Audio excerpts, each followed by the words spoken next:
So guys, now let's take a look at what we're going to be expecting for the day on our GBP USD.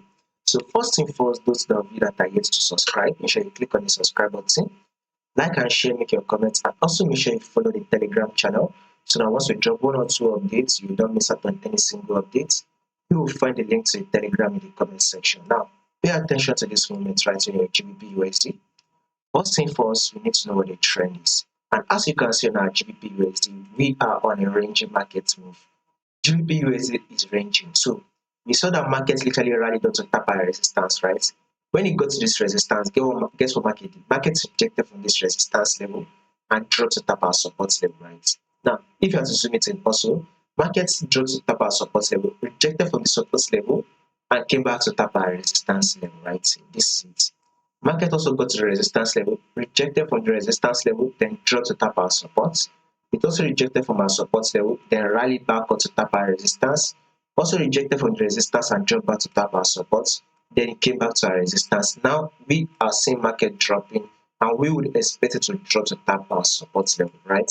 So that is what we'll be expecting in the long run. So basically, this movement is for swing traders, right? Traders that would like to get their position for a couple of days, right? You would want to be going in for the sale now. But when you take a look at what the market is giving us a minor movement right here. So market is giving us a minor movement, which is also trending. So this is it. This is our lower low.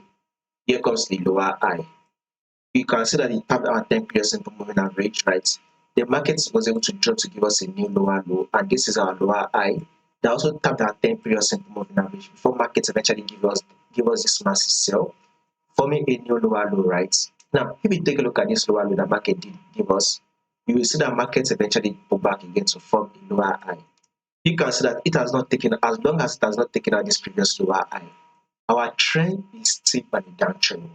Except market push up and takes out this lower high, then we can now say there is a reversal.